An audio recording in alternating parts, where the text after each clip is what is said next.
العالمين الرحمن الرحيم مالك يوم الدين نحمده ونصلي علی رسولہ الکریم اما بعد۔ عزیز ساتھیو، جس طرح مرد حضرات مسجد میں 10 دن کے لیے اعتکاف کرتے ہیں، اسی طرح عورتیں بھی اپنے گھر کے اندر وہ اعتکاف کر سکتی ہیں۔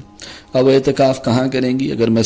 اگر گھر کے اندر ایک نماز پڑھنے کی جگہ مقرر کی ہوئی ہے تو وہیں پر پڑھ لیں، یا جو جگہ وہ مختص کر لیں، جو کمرہ ہوگا وہ پورے کا پورا کمرہ ان کے لیے مسجد کا حکم رکھتا ہے اور وہاں پر وہ اعتکاف کر سکتی ہیں۔ روایت کے اندر آتا ہے کہ امی عائشہ رضی اللہ تعالی عنہا ہر رمضان میں اعتکاف فرمایا کرتی تھی۔ ایک موقع پر امی عائشہ رضی اللہ تعالی عنہ نے حضور علیہ الصلوۃ والسلام سے اعتکاف کی اجازت چاہی تو آپ صلی اللہ علیہ وسلم نے اجازت مرحمت فرما دی اور ان کے لیے ایک قبہ مسجد میں بن گیا۔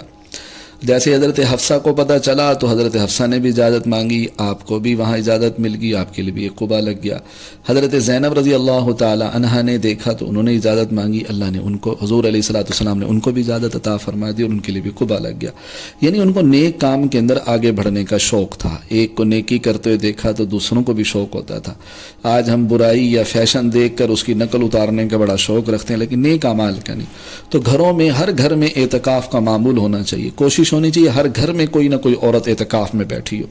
رمضان المبارک کی 20ویں تاریخ کا، جیسے 20واں روزہ ہوتا ہے، یعنی 20ویں تاریخ کا سورج چھپنے سے پہلے عورتیں اپنے اعتکاف کی جگہ میں داخل ہو جائیں گی اور پھر عید کا چاند نظر آنے تک وہیں سوئیں گی، وہیں کھائیں گی، وہیں قرآن پڑھیں گی، وہیں نفلیں پڑھیں گی، وہیں تسبیحات میں مشغول ہوں گی، وہیں صلاۃ و تسبیح پڑھیں گی، وہیں رات کو جاگیں گی اور وہیں شب قدر کو ڈھونڈیں گی، عبادت کریں گے۔ ٹھیک ہے، اعتکاف کی حالت کے اندر میاں بیوی کے جو خاص تعلقات ہوتے ہیں وہ بالکل جائز نہیں ہیں، نہ دن کو نہ رات کو، اس سے اعتکاف ختم ہو جاتا ہے۔ اور یہ جو مشہور ہے کہ عورت جو ہے وہ اعتکاف کی حالت میں کسی سے بات چیت نہیں کر سکتی، یہ بالکل غلط ہے۔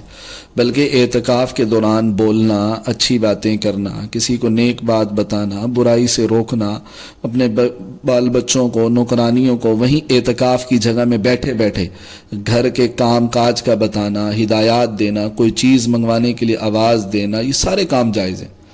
ظاہر ایک عورت کے لیے ایک آسانی ہے، وہ وہیں اپنی اعتکاف والی جگہ پر بیٹھے ہوئے گھر کی نوکرانیوں کو، بہو بیٹیوں کو وہ کہہ سکتی ہے کہ یہ کرو وہ کرو، ان کو جو ہے ہدایات دے سکتی ہے، اس میں کوئی حرج کی بات نہیں ہے۔ عورت اگر اپنے شوہر سے ایک دفعہ اجازت لے لے تو پھر اس نے خاوند نے اجازت دے دی تو اب اس کو دوبارہ روکنے کی اجازت نہیں ہے۔ اعتکاف کے دوران اگر جو ہے وہ پیریڈ آ جائیں، عورتوں کے ایام، مخصوص ایام آ جائیں تو ان کا اعتکاف ختم ہو جاتا ہے۔ صرف ایک دن کی قضا کرنی ہوگی۔ اگر رمضان کے اندر کریں گے تو روزہ رکھ کے مغرب کے ٹائم بیٹھیں اور اگلے دن افطار کر کے اٹھ جائیں، بس اس کی قضا پوری ہو جائے گی اور اس کو پورے اعتکاف کا ثواب ملے گا اللہ کے ہاں سے انشاءاللہ تعالی۔ دوسرا یہ بھی یاد رکھیں، جس طرح مرد مسجد میں اپنے اعتکاف والی جگہ سے دوسری جگہ مسجد کے برآمدے کے اندر، صحن وغیرہ کے اندر میں آ جا سکتا ہے، عورت اس طرح نہیں کر سکتی کہ ایک کمرے سے دوسرے کمرے میں چلی جائے یا صحن میں چلی جائے یا کہیں اور چلی جائے، ایسا نہیں کر سکتی۔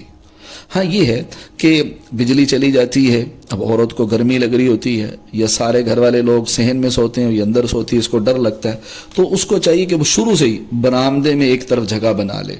ٹھیک ہے، اب ظاہر ہے کہ جب برآمدے کے اندر ایک طرف جگہ ہوگی تو ہوا بھی کھلی لگے گی اور رات کے وقت وہیں عبادت کرے، وہیں سب کچھ کرے۔ ٹھیک ہے، اور رات کو جب سونے کا وقت ہوگا تو ظاہر ہے کہ صحن کے اندر وہ دوسرے سو رہیں گے تو یہ ان کے قریب ہوگی تو اس کو ڈر بھی نہیں لگے گا۔ باقی سونے کے لیے چارپائی استعمال کر سکتی ہے۔ کوئی چیز کوئی بھی منگوانی ہو تو وہ خود اٹھ کر نہ جائے، یہاں تک پانی بھی لینے کے لیے خود نہ جائے، کسی کو آواز دے اور وہ پانی دے کر جائیں تو یہ اپنا اس کو استعمال کرے۔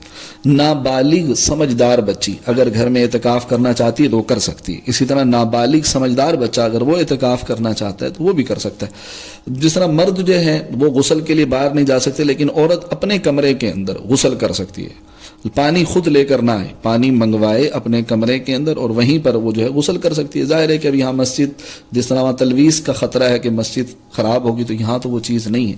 اسی طرح ایک کمرے میں 2-3 عورتیں اکٹھے اعتکاف کر سکتی ہیں، لیکن وہ اعتکاف کریں، عبادت کریں، آپس میں گپیں نہ لگائیں۔ ٹھیک ہے، اگر گپیں لگائیں گے تو پھر کیا فائدہ ہوگا؟ اس کے لیے ان چیزوں کا خیال کیا جائے۔ اللہ عمل کی توفیق نصیب فرما دے۔ السلام علیکم ورحمۃ اللہ وبرکاتہ۔